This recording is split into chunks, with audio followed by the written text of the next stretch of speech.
और प्रेमियों, जीवन में अगर भगवान वाणी दे दे तो श्री गणेश और सरस्वती की प्रार्थना, उनके चिंतन के बिना, उनके नमन के बिना, गणेश जी की प्रार्थना से हमको बुद्धि प्राप्त होती है, विवेक प्राप्त होता है। और सरस्वती जी के नमन से, वंदन से, सरस्वती जी के चिंतन से हमको वाणी प्राप्त होती है। वाणी के ही करामात था। अगर वाणी उचित न हो, जवान ने तो शरीर के साथ प्राप्त हो गया, जवान मालिक ने दे दिया, कृपा करके भगवान ने दे दिया, पर अगर वाणी शुद्ध न हो, साफ न हो, कल्याणकारी न हो, तो यही वाणी जब रुष्ट हो जाती है, आप जानते हैं भगवान राम जैसों के दरबार में चक्रवर्ती नरेश महाराज दशरथ राम को युवराज पद देने की तैयारी कर रहे हैं, आप कथा जानते हैं। और उसमें वाणी का ही खेल ऐसा बन गया, वाणी ने ही ऐसा खेल घुमा दिया, वाणी यानी सरस्वती ने ऐसा खेल घुमा दिया कि उस चक्रवर्ती नरेश की सारी संपदा, सारा सुख वैभव और सारे मन की भावना धरी रह गई और खेल विपरीत हो गया। इसीलिए केवल ये कथा वहीं की नहीं है, आज भी हमारे जीवन में, हमारे परिवार में, हमारे समाज के अंदर में वाणी का खेल बड़ा विलक्षण है। वाणी से ही व्यक्ति सुख समृद्धि को प्राप्त करता है, सम्मान प्राप्त करता है, और वाणी के ही विपरीत हो जाने से अपमान और चारों तरफ अपयश को प्राप्त होता है। वाणी के ही द्वारा, यही वाणी सम्मान दिला देती है, सम्मानित करवाती है, और यही वाणी प्रताड़ित करवा देती है, डांट फटकार भी मिलने लग जाता है वाणी के ही द्वारा।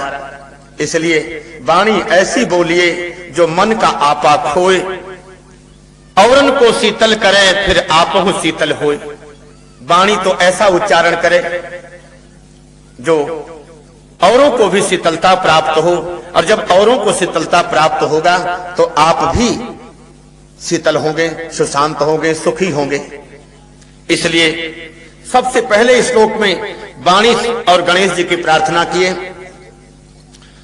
गणेश जी की प्रार्थना करने से यह हमें सबक भी लेना चाहिए कि कुतर्क रूपी, जो हमेशा कुतरने वाला, हमेशा जो कुतर्क करने वाली जो बुद्धि है, हमेशा जो कुतर्क करने वाला जो ये अंदर से कुमति है, दुर्मति है, ऐसे कुतर्क करने वाला जो स्वरूप है चूहा, हमेशा कुछ न कुछ कुतरता ही रहेगा। किसी का कपड़ा काट दिया, उसको पता नहीं कि हजारों का कपड़ा है, और उस कपड़ा से, उस काटने से उसका पेट भी नहीं भरता, वो स्वयं भी उसका पेट उधर नहीं भरता है, लेकिन उसको तो काटना। चूहे को लाभ नहीं है कपड़ा काटने से, नुकसान करने से उसको लाभ नहीं हो रहा है, लेकिन फिर भी उसका स्वभाव है कतरक करता ही है। ऐसे ही ये मन चूहा की तरह से दूसरे के सुख को, दूसरे के जस को, दूसरे के सम्मान को, दूसरे की बड़ाई को, दूसरे की कीर्ति को देख करके हमेशा वो चूहे की तरह से कुतरक उसमें कुतरता रहता है। अरे ये इतना आगे कैसे हो रहा है, ये इतना सम्मान इसका कैसे है, ये इतना बड़ा कैसे हो रहा है। अब उसके कुतरक, चूहे जैसी कुतरनी उसकी चलती रहती है। तो श्री गणेश जी की पूजा करने का मतलब कि आप उस चूहे की वृत्ति वाला जो मन है उसके ऊपर आप आसन बना करके रहें, उसके ऊपर आप बैठें, उसको अपने काबू में रखें, उसको अपने बस में रखें, कि ताकि ये मन रूपी चूहा किसी का नुकसान न करे। तो वंदे वाणी विनायक, सरस्वती और गणेश जी की प्रार्थना, वंदन नमन करके कुतर्क को दूर करना चाहिए मन से, और वाणी को शुद्ध और साफ रखना चाहिए। ये वाणी ही अपने आप को सुख देती है। आपको कोई अपने घर पे निमंत्रण देकर बुलाए और आपके रुचि के अनुरूप पकवान बना करके परोसे, पर उस भोजन को, आपको वो पकवान दूर से देख करके ही जीभ में पानी आने लग गए, इतना प्यारा पकवान बना है, आपको परोस भी रहा है थाल में, लेकिन अगर थोड़ा सा अपनी वाणी को कड़ा करके, कटाक्ष करके बोल दे, व्यंग शब्द बोल दे, एक शब्द जरा सा उल्टा आपके विपरीत बोल दे आपसे, तो आपको सब पकवान जो सामने परोसा गया है, जिसको देखकर पानी आ रहा था मुंह में, अब वो पकवान भी आपको अच्छा नहीं लगेगा। अब आप सोचेंगे कि कब यहां से उठ करके चलूं, कहां आ गया। तो प्यारी से प्यारी चीज भी बुरी लगने लग जाती है अगर ये वाणी शुद्ध न हो तो। वाणी अगर सही नहीं मिलेगी तो आपको जो प्रिय लग रही है वो भी चीज प्रिय नहीं लगेगी, अप्रिय हो जाएगा। इसलिए वाणी ऐसी उच्चारण करना चाहिए। संसार में 5 चीजें हैं, हमारे संत कहा करते थे कि राष्ट्र को या परिवार को सुव्यवस्थित बनाए रखने के लिए 5 चीजें हैं, और 5 चीजों में सबसे पहले है भाषा। सबसे पहली चीज है भाषा। भाषा एक ही राशि पर है, भाषा शुद्ध हो। गांव में तो भाषा पर ही हम गौर नहीं करते हैं। बहुत से लोग कहते हैं महाराज हमारे तो आदतन पड़ गया है ऐसा बोलने के लिए। अपने ही बेटे से साला कह करके बोल रहा बाप, सारा कह करके साला कह करके बोल रहा है। बताओ क्या रिश्ता हुआ है आपस में। लेकिन इस पर विचार नहीं करता, बोल तो देता है पर उस पर गौर नहीं करता। मां अपनी ही बेटी से गुस्सा में करे, अरे राण तूने ये काम खराब कर दी। उसका विवाह नहीं हुआ, अपनी कन्या है, पर पहले उसको राण शब्द से संबोधित कर रही है। उसको ये बात का पता नहीं कि मैं अपनी बेटी के लिए क्या कह रही हूं। राण किसको कहते हैं? अभी तो उसका विवाह भी नहीं हुआ और उसको पहले ही सुहाग उजाड़ रही है। इसलिए अपनी वाणी को संभाल करके बोलना चाहिए कि मैं क्या बोल रहा हूं, मैं क्या बोल रही हूं। अगर आप अपनी वाणी को संभाल कर बोलेंगे, बोलने से पहले अगर उस पर विचार करेंगे कि मैं जो बोल रहा हूं कहीं अनुचित तो नहीं है। कभी कभी माता पिता के ऐसे कठोर शब्द भी फलित हो जाते हैं। पता नहीं तुम्हारे सत्य से जवान जुड़ गई हो और उस समय तुमने कटु शब्द जो बोले वो सही घट गया, तो तुम्हारे ही जबान से अपने बेटे को अपनी बेटी को तुमने दुख दे दिया। और जब कम से कम अपने परिवार के लिए तुम सही रूप में उच्चारण करोगे तो आगे के लिए भी तुम्हारा जबान सही होता चला जाएगा। इसलिए सबसे पहले अपनी वाणी को सोच विचार करके उच्चारण करना चाहिए कि हम किसके लिए क्या कह रहे हैं। सबसे पहले भाषा, परिवार के लिए चाहे राष्ट्र के लिए, सबसे पहले भाषा। और दूसरे नंबर पे भोजन। एक ही राशि पर भाषा, भोजन। भोजन की पवित्रता चली गई।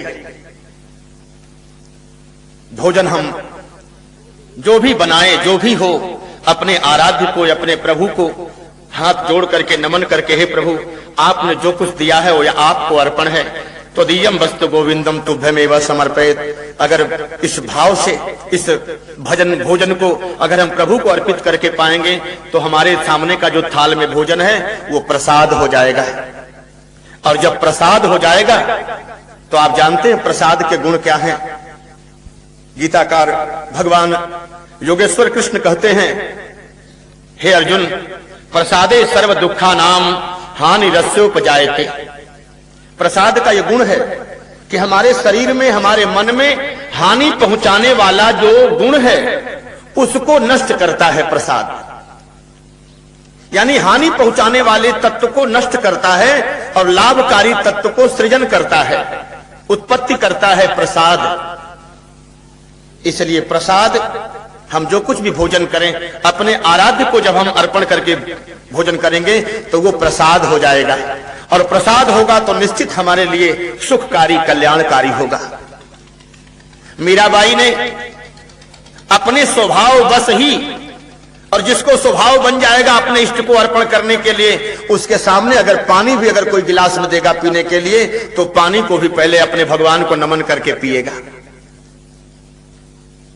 नमस्कार करके पिएगा अपने इष्ट को।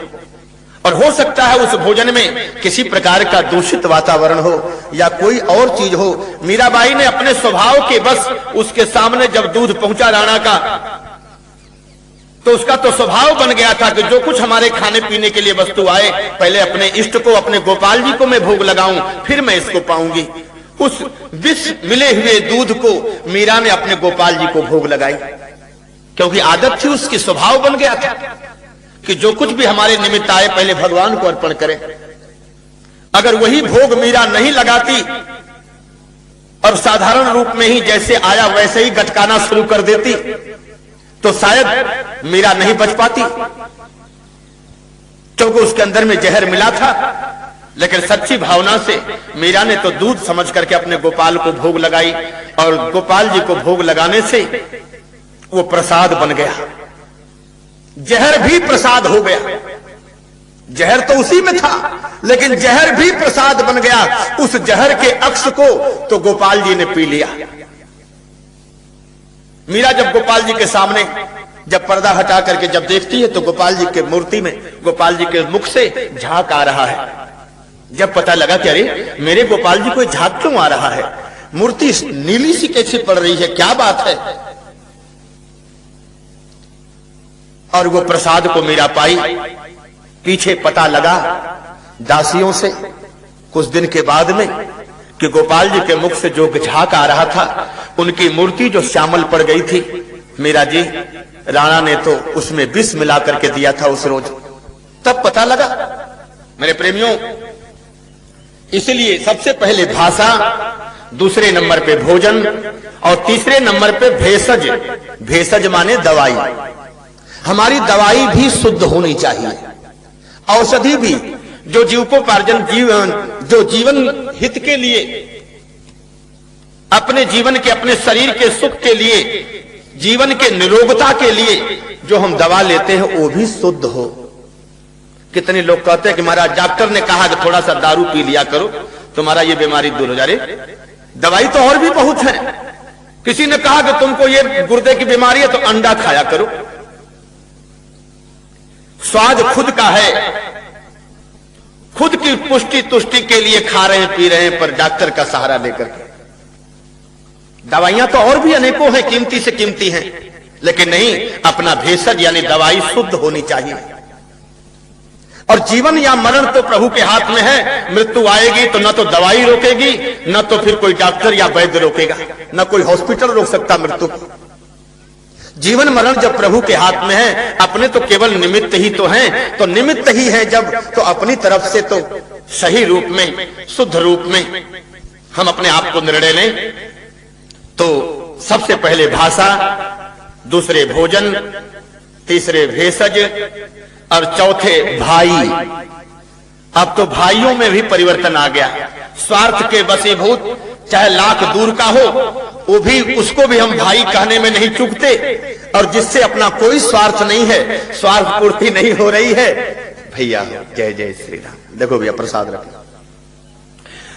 वंदे बोधमयं नित्यं गुरुं शंकर रूपिणं यमाश्रितो हि वक्रोऽपि चंद्रः सर्वत्र वन्द्यते। वंदे बोधमयं नित्यं गुरुं शंकर रूपिणं।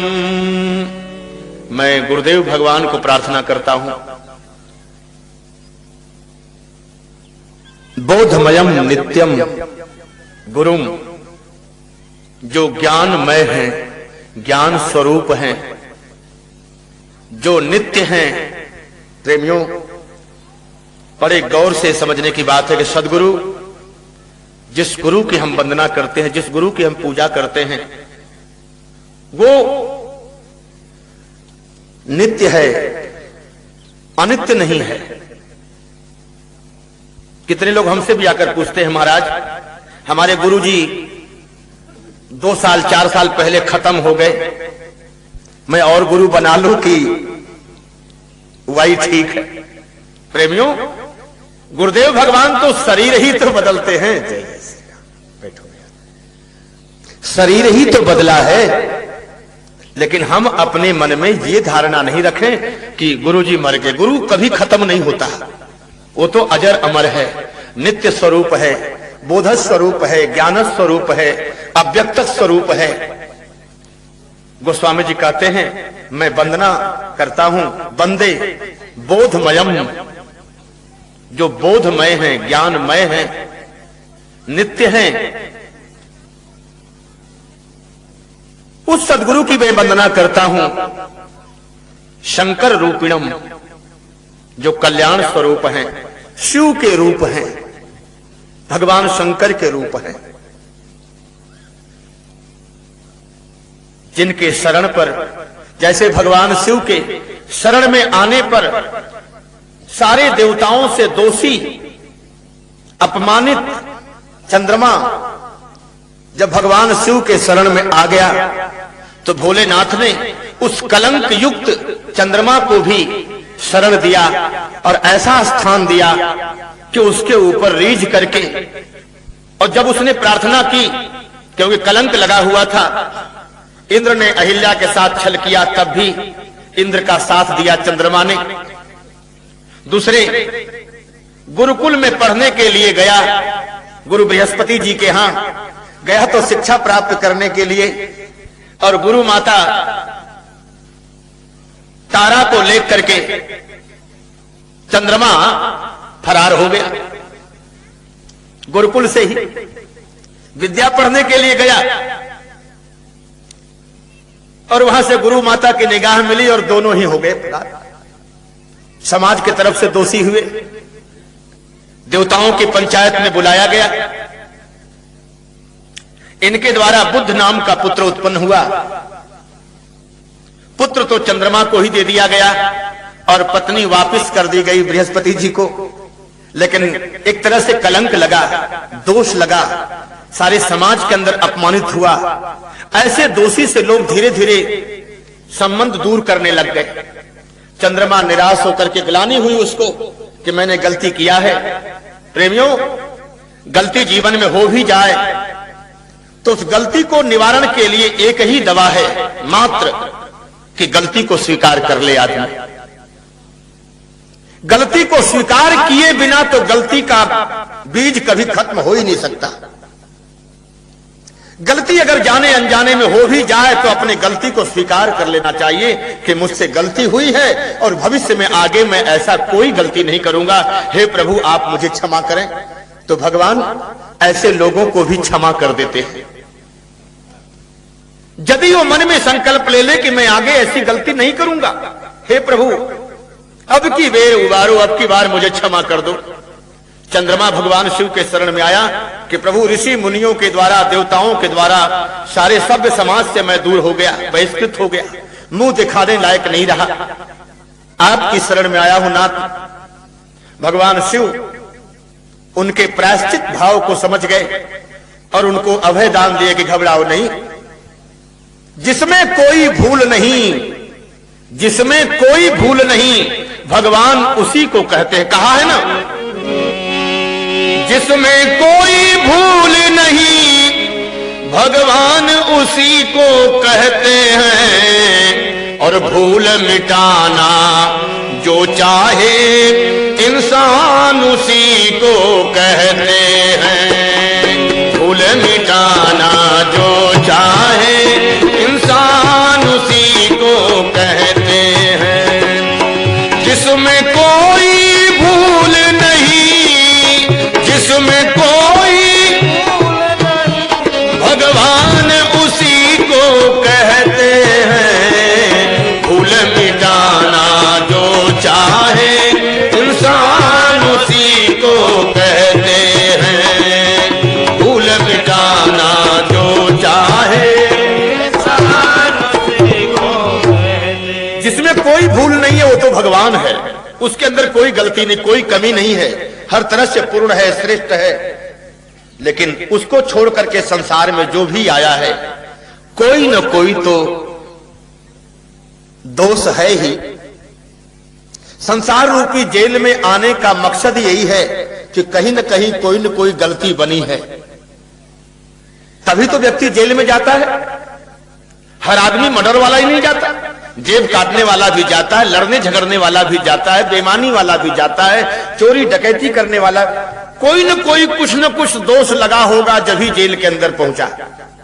इसी तरह से संसार रूपी जेल में हम आए हैं तो कुछ न कुछ कामी तो है ही, लेकिन भूल मिटाना जो चाहे इंसान उसी को कहते हैं। इंसान वही है, जाने अनजाने में गलती बन गई, इसमें कोई बड़ी बात नहीं, गलती इंसान से ही होती है, लेकिन गलती बन गई और हमें अगर महसूस हो गया तो उस गलती को दूर करने का प्रयास तो करना ही चाहिए।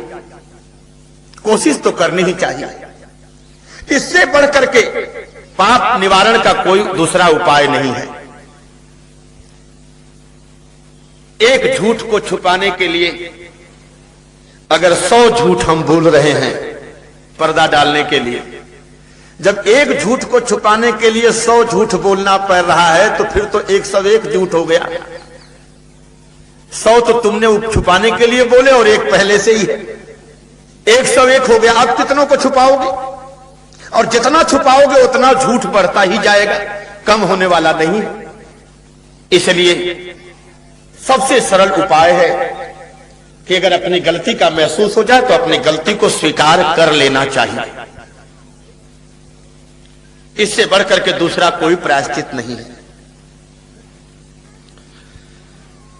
गुरु महाराज की प्रार्थना करते हैं कि भगवान शिव के शरण में जब चंद्रमा गए तो शिव जी ने सदगुरु रूप में गुरुदेव भगवान शिव ने उस चंद्रमा को उठा करके अपने मस्तक पर धारण किया और ऐसी जगह पे उसको रखा कि जो भी भगवान के शिव के शरण में आए, पहले दर्शन करने आए, पूजा करने आए, तो शिव जी के साथ साथ में चंद्रमा की भी पूजा होने लग गई। शिव जी के पास आने से चंद्रमा की पूजा, जो टेढ़ा चंद्रमा है उसकी भी पूजा होने लग गई। इसी तरह से सदगुरु शरण में जो प्राणी पहुंच जाता है वो पूज्य हो जाता है, सम्मान को प्राप्त करता है, सुयश को प्राप्त करता है, कीर्ति को प्राप्त करता है, बशर्ते अपने भविष्य में गलती न हो इसका प्रयास रखें।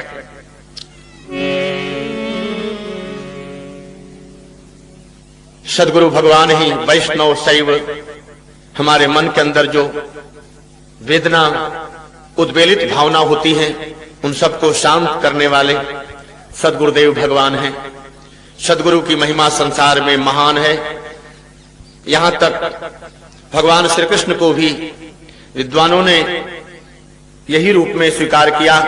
वसुदेव सुतम देवम कंस चाणूर मर्दनम देवकी परमानंदम कृष्णम वंदे जगत गुरुम। भगवान को भी जगत गुरु के रूप में, नारायणम सुर गुरुम सततम नमामि, नारायण को भी देवताओं के गुरु के रूप में, और मोरे तुम प्रभु गुरु पितु माता जाऊं कहां तज पद जल जाता, यानी भगवान राम को भी सदगुरु के रूप में स्वीकार किया है। इसलिए जीवन में सदगुरु का मार्गदर्शन मिलता रहे तो जीवन प्राप्त करने का जो लाभ है वो अवश्य प्राप्त होता है। जीवन में सदगुरु का मार्गदर्शन अवश्य होना चाहिए, पर ऐसे नहीं जैसे हम आजकल मान रखे हैं कि हमने क्या किया कि महाराज हमने भी गुरु बना लिए। गुरु मत बनाइए भूल करके भी, क्योंकि ये बहुत बड़ा दोष है। गुरु मत बनाइए, शिष्य बनने का कोशिश कीजिए, शिष्य बनने का प्रयास कीजिए। शिष्य बनने का प्रयास करना चाहिए, गुरु बनाने का प्रयास छोड़ देना चाहिए। गुरु को क्या बनाओगे? गुरु तो बना बनाया है, उसको तो परमात्मा ही बनाएगा। तुम क्या बनाओगे? बनाने का प्रयास करो तो खुद को शिष्य बनाने का प्रयास करो कि तुम अपने आप को शिष्यत्व साबित करो कि वास्तव में शिष्य हो तो ऐसा हो, चेला हो तो ऐसा हो, आज्ञा पालक हो तो ऐसे हो। तो व्यक्ति को शिष्यत्व को प्रमाणित करना चाहिए, शिष्यपना अपने मन में लाना चाहिए, शिष्य होने का भाव मन में लाना चाहिए, गुरु बनाने की भावना छोड़ देनी चाहिए। अगर आप शिष्य होंगे तो सदगुरु तो अपने आप तुमको अपने हृदय में रखेगा और गुरु बनाने का प्रयास नहीं करना चाहिए। पर अक्सर हम लोग यही शब्द अपने मन में रखते हैं कि हमने भी गुरु बना लिया। हाँ ठीक है, लेकिन शिष्यत्व, शिष्य बनने का प्रयास करना चाहिए। शिष्य शब्द से ही देखिए सिख, शिष्य शब्द ही जो है सिख शब्द के रूप परिणत हुआ। केवल एक सदगुरुदेव को ही माना कि हमारे तो मार्गदर्शक सदगुरु ये हैं, नानक जी हैं, नानक जी महाराज। अब उनके परंपरा में जितने भी सेवक बने वो सब शिष्य, शिष्य शब्द का ही अपभ्रंश होकर के सिख शब्द हो गया। और सिख एक समाज ही बन गया, इतना विराट समाज बन गया। आज हमारे राष्ट्र के लिए, समाज के लिए भी हितैषी हैं बराबर से वो। तो शिष्य होना चाहिए, शिष्य बनने का प्रयास करना चाहिए। राजा परीक्षित जिनको गुरु बनाया था या जिनको गुरु रूप में मानता था, उन सबको बुलवा लिया और सबसे बुला बुला के नाक रगड़ा। वहां व्यास जी भी थे, पराशर भी थे, और भी गौतम अंगिरा इत्यादि जो ऋषि थे सब थे, लेकिन राजा परीक्षित के कष्ट को एक भी दूर नहीं कर पाए, क्योंकि उनको राजा परीक्षित ने बनाया था। इसलिए उनके द्वारा किसी ने कष्ट नहीं दूर किया राजा परीक्षित का। लेकिन जब अपने आप को शिष्यत्व या सेवक के रूप में जब साबित किया, अपने अंदर की जब भावना के में देखा कि मैं तो प्रभु बस तेरा ही हूं, हे मालिक मैं तेरा ही हूं, मेरे कष्ट को निवारण का उपाय कर, हे सदगुरु, हे परमात्मा, अब तू ही मेरा मालिक है। जब राजा परीक्षित स्वयं को साबित कर दिए शिष्यत्वपना को, तो जो सदगुरु था वो बिना निमंत्रण का, बिना बुलाया ही बाल रूप में धूल लिपटा हुआ शरीर के अंदर में, और भगवान सुखदेव जी वहां दौड़ते हुए आ गए बिना निमंत्रण का। उनको निमंत्रण नहीं भेजा था और वो अपने आप आ गए और कल्याण उन्होंने किया। कब किया? जब राजा परीक्षित के अंदर जब वो सुगंध आने लग गई, आज्ञा पालक, एक शिष्यत्व की भावना जब परीक्षित के अंदर में आई, शिष्य होने का जब उसने उदाहरण पेश किया, तो भगवान सुखदेव जी अपने आप वहां आ गए कल्याण करने के लिए। ऋषि तो और भी थे वहां पर उन ऋषियों ने इसीलिए कुछ कार्य नहीं किया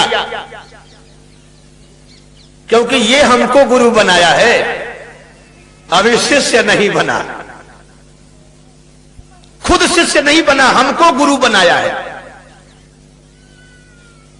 इसलिए प्रेमियों, शिष्य बनना चाहिए, शिष्य की भावना अपने अंदर हो। तो गुरुदेव भगवान की प्रार्थना करके गोस्वामी जी, नाना पुराण निगमागम सम्मतम यद रामायणे निगदितम क्वचिदन्यतोपि स्वान्तः सुखाय तुलसी रघुनाथ गाथा भाषा निबंध मति मंजुल मातनोति।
पर क्वचित अन्य तोपी, कुछ अन्य बातें भी मैं इसमें लिख रहा हूं जो वेद पुराण शास्त्रों में नहीं मिलेगी आप, उससे अलग है बातें, उसको भी मैं इसमें रख रहा हूं, लिख रहा हूं।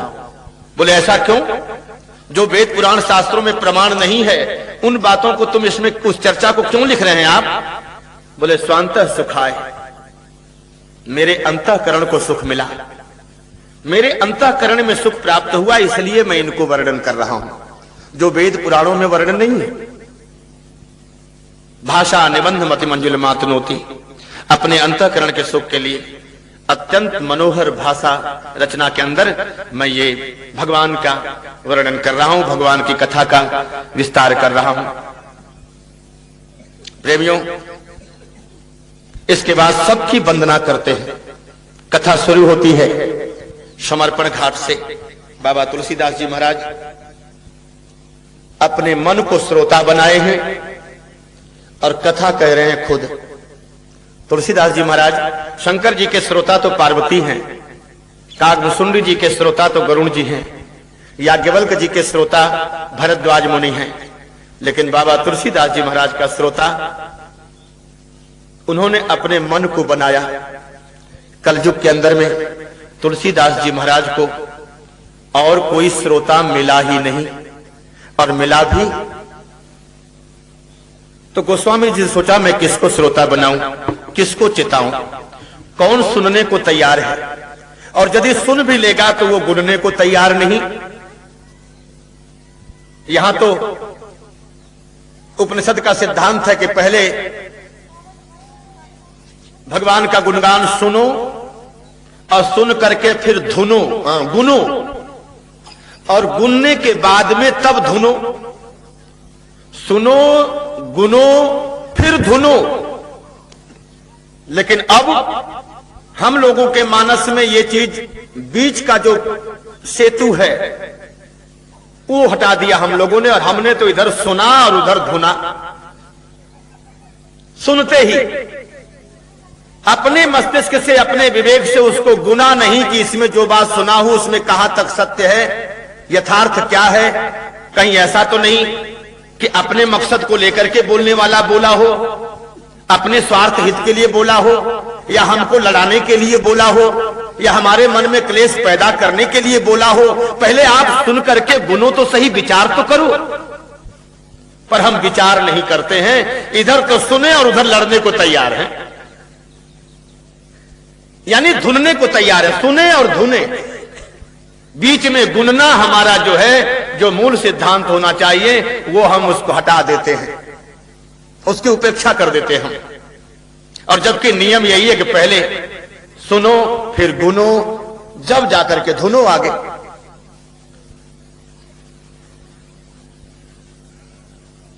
पूज्यपाद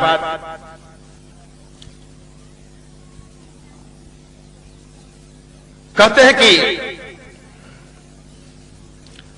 अनेक शास्त्र पुराणों की सम्मति से मैंने वर्णन किया ग्रंथ को, अपने अंतःकरण को सुख प्राप्त हुआ। भाषा में मैंने रचना की विस्तार किया, और इसमें आप तो सुन चुके हैं कि गणेश जी की वंदना पहले ही हो चुकी है। वंदे वाणी विनायको, विनायको यानी गणेश जी। अब जो एक प्रार्थना है, गौर करेंगे कि जो सुमिरत सिद्धि होई, गणनायक करिवर बदन, करऊ अनुग्रह सोई, बुद्धि राशि शुभ गुण सदन, बुद्धि राशि शुभ गुण सदन। वैसे तो टीकाकार ने टीका किया है कि जिनका सुमिरन करने से सिद्धि को प्राप्त होते हैं प्राणी, हाथी जैसा जिनका शरीर है, गजमुख जिनका है, वो गणेश जी हमारे ऊपर कृपा करें। बुद्धि राशि शुभ गुण सदन, जो बुद्धि के राशि हैं, शुभ गुण के तो मानो घर ही हैं, सारे शुभ गुण उनके अंदर ही समाहित हैं, उनके अंदर ही निवास करते हैं। ऐसे गणेश जी मेरे ऊपर कृपा करें। लेकिन दूसरी बात कि गणेश जी की प्रार्थना हो चुकी है, इसलिए दूसरा भाव इसका है कि जो सुमिरत सिद्धि होई, गणनायक करिवर बदन। जो सुमिरत सिद्धि होई, गणनायक करिवर बदन। जिनका सुमिरन करने से गणेश जी महाराज सिद्ध हो गए, सिद्धि को प्राप्त किए, ऐसे गणनायक करिवर बदन, हाथी जैसा जिनका बदन है, ऐसे गणेश जी जिनका सुमिरन करने से सिद्धि को प्राप्त किए, मैं उसको सुमिरन कर रहा हूं जिसका सुमिरन करने से गणेश जी भी सिद्धि को प्राप्त किए। अर्थात मैं उस राम नाम की वंदना करता हूं, स्तुति करता हूं, जिस राम नाम के प्रभाव से गणेश जी सिद्ध हो गए, सिद्धि को प्राप्त किए। करऊ अनुग्रह सोई, सोई यानी वो हमको हमारे ऊपर कृपा करें कि जिनका सुमिरन करके गणेश जी सिद्धि को प्राप्त हुए। तीसरा भाव, जो सुमिरत सिद्धि होई, जो सुमिरत, ये पहला कांड है।